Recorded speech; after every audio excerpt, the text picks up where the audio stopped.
जी sir, जोड़ दिया जी। तार जोड़ दिया आपने? ओके, एक मिनट। हाँ जी।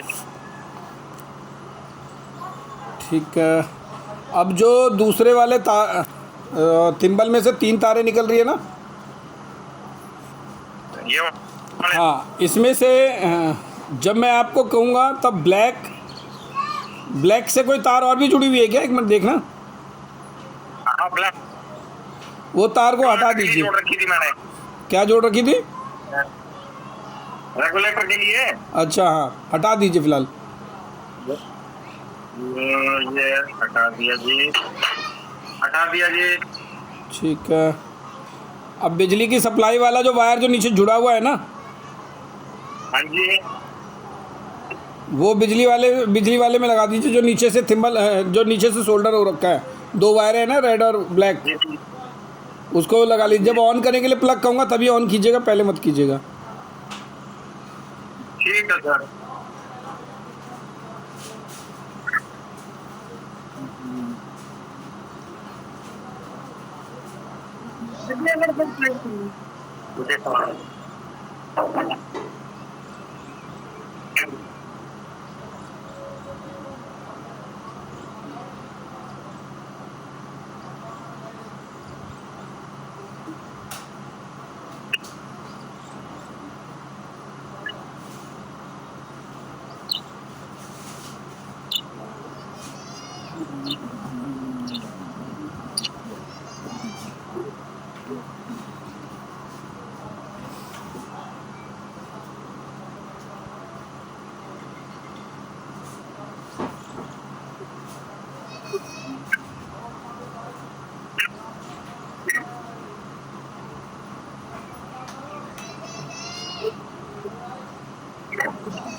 ये सर जोड़ दीजिए। आवाज़ कब आ रही है साहब? हेलो? जोड़ दिया सर। जोड़ दिया, ठीक है साहब। अब आप पहले वो पीसीबी के अंदर से जो 3 वायरें निकली हुई है ना, जो जिसमें आपने रेगुलेटर का अभी तार हटाया है, हाँ जी हाँ जी। इसमें से वाइट और ब्लैक को आप अपने पास पकड़े रखिए। और कोई और भाई हैं क्या वहाँ पे जो आपके साथ? तो उनको एक बार बोलिएगा बिजली ऑन करने के लिए। कूल ये मोटर के लिए जो सप्लाई है ना, सप्लाई ऑन करने के लिए कहिए। ठीक है। एक मिनट सप्लाई कर दो, चलो चालू कर दो। हाँ बस अभी करवाइए, कर दो। अभी चलेगा नहीं, पहले एक बार अभी पहले आप ऑन कर दो, फिर बताता हूँ। एक और स्टेप है। हो गया, ऑन कर दिया जी। ऑन कर दिया है। अब ये ब्लैक एंड वाइट को एक बार मतलब एक बार आपस में कनेक्ट कीजिए। कर दिया सर। हाँ जी। कर दिया। कुछ मूवमेंट है? नहीं जी। कोई मूवमेंट नहीं है? नहीं। अच्छा, हटा दीजिए। वो कहिए पावर सप्लाई बंद कर दें। अब एक काम करें, जो वायर आप बिजली से लगा रहे हैं ना डायरेक्ट, उसके लिए थोड़ा देखिए, कोई दूसरी वायर से कनेक्ट करके देखिए एक बार, क्योंकि हो सकता है उस वायर में भी शॉर्ट हो सकती है। नहीं, उस वायर में पता है क्या सर, उस वायर में जो हमारा पंप है ना, हाँ, वो काम कर रहा है। अच्छा, पंप अभी चल रहा था? हाँ जी, पंप चल रहा है जी। ओके। अब दूसरा एक और ही स्टेज यही है कि आप कहीं ना कहीं अगर आपके पास बैटरी या पैनल का कुछ पार्ट हो तो एक बार उस पर भी टेस्ट कर लें। इसमें देखिए कहीं पे बर्निंग है क्या? कोई कंपोनेंट ऐसा दिख रहा है जो जल गया हो? हाँ, ये फिल्टर है सर। हाँ जी, ये फिल्टर है, ये देखो जी। हाँ, ये फिल्टर अच्छा उड़ गया है। हाँ, ठीक है, ओके। आप सोल्डर कर सकते हैं क्या? हाँ, सोल्डर तो हो जाएंगे। सोल्डरिंग कर सकते हैं आप, और उसके बावजूद भी दिक्कत हो सकती है। एक छोटा सा काम करना होगा वीरेंद्र जी आपको। हाँ जी, बोलो सर। ये पीसीबी मुझे भेजनी होगी आपको। आप। मैं यहाँ पे रिपेयर करा देता हूँ, क्योंकि बाई चांस सिर्फ वही जो कंपोनेंट दिख रहा है अगर वही हुआ है तब तो कोई दिक्कत नहीं है, आपका पीसीबी बन करके मतलब रिपेयर होकर के पहुँच जाएगा आपके पास। और अगर और कोई फॉल्ट होगी तो फिर वो देखना बनता है, इसके लिए मैंने कहा कि आपको मेरे पास भेजना पड़ेगा सर इसको। कोई बात नहीं, पीसीबी को मैं भिजवा दूंगा जी। हाँ, तो आप कोरियर कर दें या खुद भी कोई बंदा है संग जानकार में तो उसके थ्रू भेज दीजिएगा, मैं इसको ठीक करवा करके आपको दोबारा भेज दूंगा सर। कोई नहीं सर। और सर मैं ये कह रहा था जी। ये एक अलग से पीसीबी और लेनी हो तो क्या चार्ज है? हाँ जी। अगर एक अलग से पीसीबी और चाहिए हो मेरे को हाँ, तो उसकी क्या कॉस्टिंग आएगी? पीसीबी की कॉस्टिंग 2000 रुपये की है, मगर जब हमारे किसी ने प्रोडक्ट ले रखा होता है और उसको सर्विस के लिए हमें देना होता है तो जो भी डिस्काउंट हो सकता है हम वो करके देते हैं सर। ऐसा नहीं है कि भाई ठीक है सर। मेन के देखिए सर, हमारा आपसे अगर मान लीजिए कुछ 10 रुपये एक्स्ट्रा ले रहे हैं ना, तो उस 10 रुपये का साल भर, 2 साल भर, 5 साल भर, मतलब जब तक आपकी मेरी बाउंडिंग होगी ना तब तक सपोर्ट के लिए होता है वो। उसमें कहीं भी कोई गुंजाइश करके देने वाली जो जगह होती है वो हम करते हैं। यही है हमारा नियम। हम ये नहीं है कि हमने माल बेच दिया जी तो कोई कार्रवाई नहीं, हम वो नहीं रखते। हम ये रखते हैं कि सामने वाले से कनेक्ट होना है, चाहे उसने एक पीस लिया हो। बिल्कुल। तो जो 2000 रुपये की पीसीबी, मगर मैं 2000 की नहीं कह रहा आपसे। पहली बात तो आपकी पीसीबी मेरे को लगता है 90% ठीक हो जाएगी, जहाँ तक मेरे को संभावना लग रहा है। तो एक भी रुपया नहीं लगेगा आपका, एक भी रुपया इसलिए नहीं लगेगा क्योंकि रिपेयरिंग की हम कोई कॉस्ट नहीं लेते, वो हमारा अपना वो है। उसके लिए हम भले वारंटी हमने दी है नहीं दी है वो क्लॉज नहीं है। मेन ये है कि रिपेयरिंग अगर कुछ है हमारे प्रोडक्ट में तो हम वो रिपेयरिंग कॉस्ट नहीं लेते। हाँ, अगर पीसीबी रिपेयरेबल नहीं होगी, कोई और भी फॉल्ट होगा, उस कंडीशन में नई पीसीबी होगी। और जो नई पीसीबी होगी वो 2000 की नहीं होगी, क्योंकि आपने ऑलरेडी प्रोडक्ट लिया हुआ है, पहले ही मुझे थोड़ा पैसा दिया हुआ है सब। तो उसमें जो हो सकता है, यहाँ तक कि ये भी कह लो कि 50% तक का भी डिस्काउंट उसमें हो सकता है, जो भी ऑप्शन है। अच्छा। मतलब 1000 रुपये तक भी मैं आपको वो चीज़ दे सकता हूँ, डिपेंड करता है क्या कितना है मेरे पास। मेरे पास एक्स्ट्रा पीसीबी कितनी है मेरे को वो देखनी होती है।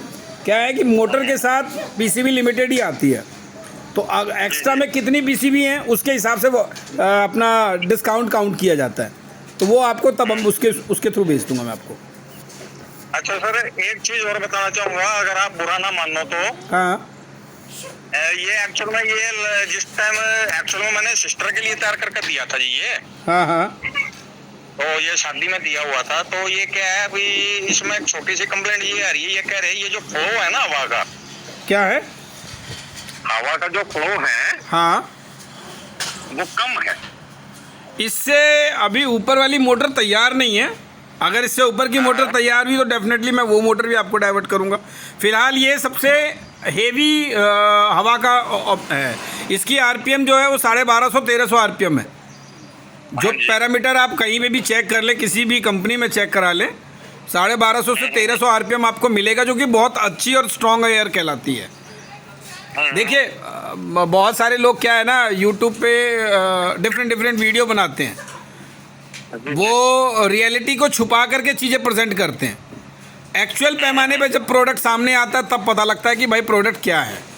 मैंने कोई छुपाया नहीं है, क्लियर बताया है कि भाई 1200 आरपीएम है, 1300 आरपीएम तक है। आपको एयर जो कह रहे हैं ना तुमको कम लग रहा है, एक्चुअल में वो कम नहीं है। एक कूलर के हिसाब का अगर आरपीएम देखेंगे आप अगर बिजली का भी निकालते हैं उसको भी देखेंगे ना, तो उसका भी आरपीएम मैक्सिमम से मैक्सिमम 20 से 30 आरपीएम एक्स्ट्रा होता है। 20 से 30 आरपीएम, इससे ज़्यादा नहीं होता उसका भी आरपीएम। आप अगर 18 इंच का जो कूलर आप देखोगे ना, 1800 इंच के कूलर का आरपीएम 1200 1250 यही आता है सब। अच्छा। ये मैं सिर्फ थ्योरी मतलब वर्बल नहीं बोल रहा हूँ, मैं ये कहता हूँ कि कोई भी व्यक्ति इस चीज़ को टेस्ट कर ले। क्यों? क्योंकि मैं हो सकता है मेरे शब्द गलत हों, बट जो टेस्टिंग होगी वो तो गलत नहीं होगी सर। बिल्कुल जी, बिल्कुल जी हाँ, थोड़ा बहुत कभी कभी ये लगता है गर्मी ज़्यादा होती है तो आदमी को एसी उस टाइम ख़राब लगती है, तो ये तो फिर भी कूलर का मोटर है। पंखा भी हमें उस समय लगता है कि अरे पंखा हवा नहीं दे रहा, बट जबकि हवा वो अपनी जगह दे रहा होता है। तो जिस तरह का मतलब ये कह लीजिए कि हमारे सराउंडेड समावेश है या वातावरण है या सिचुएशन है, उसके हिसाब से उसका जजमेंट होता है। जिस समय भाई साहब ने सोचा होगा कि भाई ये हवा नहीं दे रहा या कम हवा है, उस समय उसका गर्मी का हाल भी अलग होगा। तो पैरामीटर अगर बात की जाए, पैरामीट्रिकली मैं बोलूँ अब आपको, तो 1250 RPM आपको आराम से मिलेंगे इसमें। वो आप कभी भी चेक करा लो, क्योंकि जो मेरे शब्द होते हैं उसमें कमी नहीं होती है और ना ही कोई मिलावट होता है। जो क्लियर फैक्ट है वही मैं बताता हूँ। और सर ये अभी क्या नाम उसका, मैं इसको कल कोरियर करवा देता हूँ। हाँ, और रिटर्न मेरे को लमसम कितने टाइम पीरियड तक आ जाएगी रिटर्न मेरा? मेरे पास आने में देखिए हो सकता है कल आप करेंगे तो कल परसों 2 दिन में पहुंचेगा मेरे पास। 1 से 2 दिन मैं लूँगा, क्योंकि लेबर थोड़ी सी दाएं बाएं भी लगी हुई होती है तो हटाने में टाइम लगता है। तो 1 से 2 दिन मैं लूँगा, 2 दिन के बाद आपको भेज दूँगा। मोटा मोटी अब 4 से 5 दिन या 6 दिन कह लीजिए कि इस पूरे ऑप्शन में टाइम लगेगा आने जाने और रिपेयर होने में। यानी कि अगले संडे तक मैं रिसीव कर लूंगा इसको? प्रोबेबिलिटी है सर मेरे पास, जितनी जल्दी मेरे पास पहुंचेगा। देखिए अब मान लीजिए मेरे पास आज शाम को 4 बजे आया, तो अब तो कुछ हो नहीं सकता। अब अगले दिन ही होगा, अगले दिन होगा, फिर उसको कंप्लीट करने के बाद मैं उसके अगले दिन आपको डिस्पैच करूंगा। तो ऐसे सामने वाले को लगेगा 3 दिन हो गए, बट एक्चुअल में हुए तो 2, एक ही दिन मेरे पास हुआ है, 1 दिन डिस्पैच के लिए लग गया सब। बिल्कुल, तो वही है, जो भी आने जाने में जो टाइम लगेगा वो प्लस 1 से 2 दिन मेरे पास, बस इससे ज़्यादा नहीं लगेगा। अच्छा सर, ये आने जाने का कोरियर चार्ज मेरा है ना? एक तरफ का आपका, एक तरफ का मेरा है सर। बेफिक्र रहिए, मेरी कंपनी हर एक पैमाने पर है ना, आपके पैसों को भी सोचती है और अपने पैसों को भी सोचती है साहब। नहीं वो देखो जी 150 रुपए कोई इतनी बड़ी चीज नहीं होती, मायने नहीं सर रखती जी। बात तो सही है आपकी वीरेंद्र जी, बट हमारे भी एक कहते हैं ना, हर कंपनी का एक रूल होता है। अगर मैं हर चीज़ कस्टमर पे ही डाल दूंगा तो कस्टमर भी उसी हिसाब से सोचेगा फिर। तो हमने पहले ही वो चीज़ को पहले अपने पास धर रखा है कि भाई व्यक्ति को पहले शिकायत है, उस शिकायत को दूर करना है, और दूर करने में भी अगर उसकी जेब से बार बार हम पैसे मांगेंगे तो कहाँ तक ऑब्जर्व करेगा। 50 रुपये की बात नहीं है, बात यह है कि सामने वाले का जेब से तो गिर रहा है ना, इसके लिए। चलो सर एक बार ना, हाँ बोलिए सर। एक बार एड्रेस व्हाट्सएप कर देना जी आप। मैं भेज दे रहा हूँ सर, आपको भेज दे रहा हूँ। ठीक है सर, मैं बाकी कल इसको कोरियर करवा देता हूँ जी। ठीक है, आप अपना एड्रेस भी मेरे को डाइवर्ट कर दीजिएगा, क्योंकि मुझे भी आपको भेजना होगा ना इसके लिए। जी जी ठीक ठीक है वीरेंद्र जी, धन्यवाद सब। और सर मैं ये कह रहा था, हाँ, ये जो वायर जो है ब्लैक रेड और ये वाइट वाली, हाँ हाँ, इसको खोल कर दे दो या क्या नाम उसके, इसको लगी रहने दूं? आप लगी रहने दो, यहाँ से कंप्लीट मैं वाइंडिंग करा करके, मतलब वायरिंग करा करके भेज दूंगा आपको, जिससे सिर्फ आपको जोड़ने की ज़रूरत पड़ेगी और कुछ करने की ज़रूरत नहीं पड़ेगी आपको। मतलब कि मोटर के कनेक्शन हटा दूं ना मैं? हाँ हाँ, बस मोटर के कनेक्शन रहा, जो अभी आपने जोड़ा है ना वो हटा दो बस। हाँ जी ठीक है सर, ठीक ठीक है वीरेंद्र जी, धन्यवाद sir. Okay, thank you sir.